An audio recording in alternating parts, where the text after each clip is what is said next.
Hello everybody, welcome back. It's JudiciousFire, and I am here with the new hero, Queen Wasp. I'm going to take a quick look at Queen Wasp, what she does, maybe talent recommendations, setups.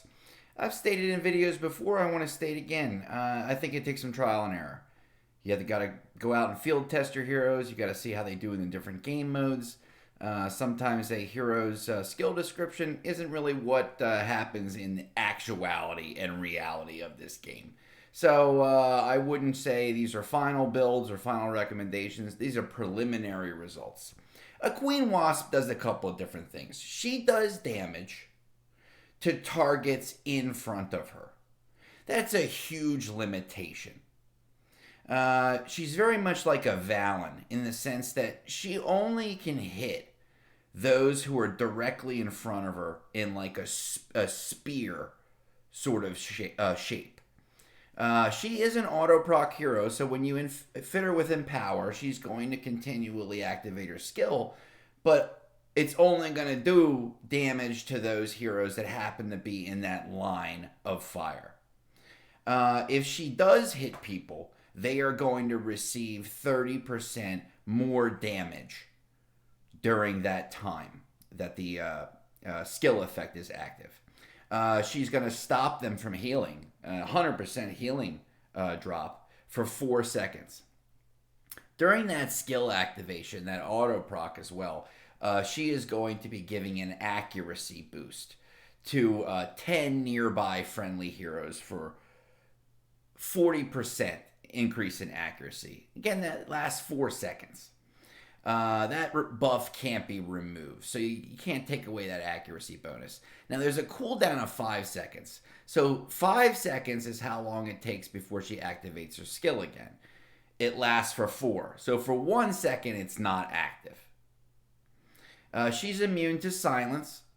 She can't have Ares or Phobos or Ripper silence her. When she is attacked, she gets a 70% damage reduction. She gives a 70% damage reduction to 2 friendly heroes for 5 seconds. The cooldown matches the time that it lasts. So it's the whole time that she's activating her skill. Okay, so if you're going to run her as a defensive hero, and I think she does a little bit of both, offensive and defensive. If you're going to run her defensively, auto proc with the Empower, she's going to be giving nearby heroes that accuracy boost and continually doing that. She's going to also be giving them a damage reduction, 2 of them, if she's under attack. That's another huge limitation. So really, if you can keep her out of danger, she's only giving an accuracy boost. And quite frankly, if you're using as an attacker, she's only doing damage if the person's in front of her in a direct line. So there are a lot of limitations in that sense. Not a global attacker, not able to do any of that. I look at her ability for attacks per second in things like, or damage boost in things where attacks per second and DPS mean a lot. Like Archdemon as well as maybe a Warden challenge. Take a look at that. 30% extra damage received on the enemy. Lasts for 4 out of 5 seconds. Let's take a look at 2 other heroes who do sort of the same thing. Look at Siren. She does 42% extra damage. Makes the enemy take 42% extra damage. So 12% more. And its activation matches the cooldown time. So the entire time this is functioning. Let's take a look at another hero who does a similar thing. At Beast Tamer. He is going to make the enemy take 34% more damage. So 4% more than Queen Wasp. And the activation of 9 seconds equals the cooldown time. So it's activating the entire time. I don't see Queen Bee, I'm saying preliminary results here. I don't see Queen Bee filling in the role or replacing any of the Archdemon heroes. That 1 second where the damage boost against the hero is not working is all it needs. The whole attack would fall right there. So you could have a much lower score. In addition, she does not have a helper like Beast does. She doesn't have a built-in slow for an extra hit possibility like Siren does. And with the help of these two, Beast and Siren, we're already hitting 500k against the Archdemon. So another damage boost isn't going to do anything. Application in Warden, absolutely. Okay, so we're going to figure out how she does in Warden and stuff like that as the time comes. In terms of her giving the accuracy boost, it is a 4 square distance. So take a look at where she is right now. She's at the tip of my town hall. And right behind her is another hero, the hero creation.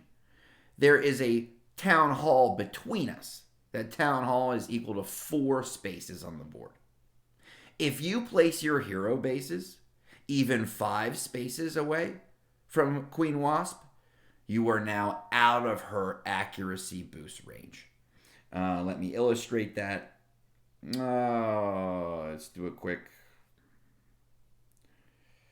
You will see a green wasp appear above both of our heroes' heads. Okay, they're 4 squares apart. Now, if Queen Bee walks away or Creation walks away from where they're standing now, they get out of range of the accuracy boost. So you can see it's working now, but let's make one adjustment.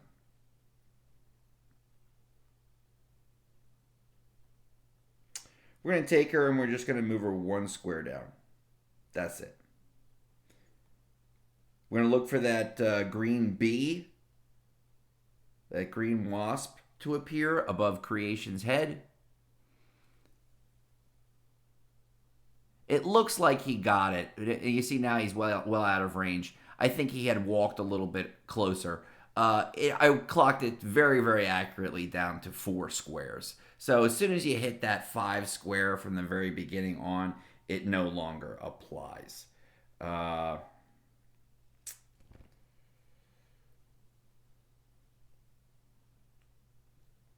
Okay, you see the green bee is not functioning. Now it is. Okay, so he had to walk a little bit closer. So you've got to have them within a 4 square distance. And that is another limitation as well. So she is limited in who she can hit, how she hits them, how she applies damage, how she applies a damage bonus, how she applies an accuracy bonus, all limited by range. If I had to rate her, just initially now, if I had to rate her, I would say that she has far more application and utility for your team. She's far more of a team player than a Valen. So I'd put Valen at maybe like a C- because he doesn't do too much. He's not global auto proc. He doesn't have a damage cap. You know, he's a better than average hero, or average at best. Okay, I would say she's a little bit higher than a Valen, but a little bit lower than a Phobos, who I would put at like a solid B. Whereas like a Ripper maybe is like a B+, A-. So she's got some help to the team, but she's not a game changer by any means. She's not a team changer. She's not a defense changer. She's not reinventing the meta and all this garbage that I have to keep reading. Okay, meta. She's not doing any of these things. Okay, if you don't get her, don't think twice about it. Unless you're heavy into niche game modes like Warden, or you want to really experiment with her application in DPS modes, things like that. Let's see how she does, giving our buddy Creation a little bit of a boost. Let's run her through a full Here Be Monsters, and then we'll look at her setup, and then we'll be out. Just do a T real quick. You see they both get the application. He stepped a little bit forward. Now look at this. She's going to get the green bee, and he's way out of range. He's not getting any accuracy bonus. And look how she's only hitting those that are in a direct line in front of her. So anybody to her left or right in that last fire that she just did, and they're not going to get hit. They're not going to get hurt.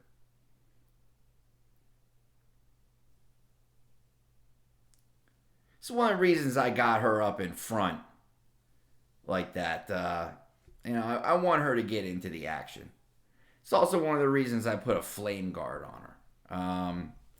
I would consider her to be a support hero, primarily. I think she has other purposes. But I think primarily she's going to be a support hero. I want something defense related, but I also want something that's going to be able to put out a little bit of extra oomph against guys like Zeph and Dove. I find a Flame Guard at 10, does a really, really nice job of that. 55% deflect. So 55% less damage. And that 55 goes back at the enemy. Extra health. These are all great things. See how she deals with this Multanica. She's tearing this Multanica up. Look at these hits. That was hit for 1 million. She's got a lot of crit on her. You're going to take a look at her skill. Look at her traits in a minute. I'll explain. We see our buddy Creation. He's drilling down on everybody.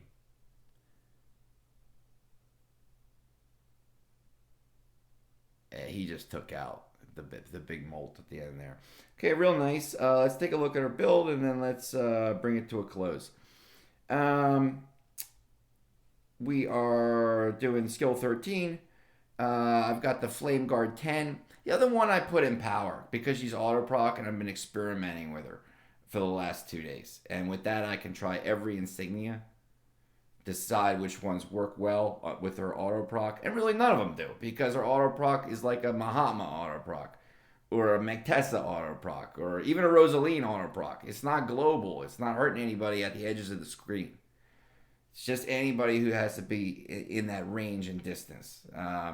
But the Flame Guard's doing a fantastic job. I mean, other than that, I might go Sacred Light. If I would use her in some kind of DPS-related game mode, I'd probably go Sunder. It's like an attack and a defense talent. Got the new pet, the one that gives healing and reduction in damage. Again, she's a support hero. Keep her alive. The Empower for the auto proc. You could go Sacred Light if you're using her in an offensive game mode and you want to make sure she survives. You could go Survival. You could go Wicked Armor to reduce reflect and deflect damage. A lot of different stuff. I got her with a healing ritual because I got her up in front. She's going to be doing a lot of attacking. So when she's attacking, she's getting health, the heal. She also gets the raise in overall health pool. And traits. I figured I wanted all dodge on her, at least at this initial point. This was as much dodge as I saw fit to roll. I had a crit there. I just said, that's fine. I'm not gonna spend 1950 gems to try to get one crit on one dodge on a new hero. Did some trait cards. Ended up coming up with a dodge and a crit. So pretty nice. I would probably go all dodge at this initial point, but I'm not pushing it to that resource expenditure on a hero that I would give like a C minus to. Okay, so as is, she's coming in at about 50,000 base attack, about 1.3 million health.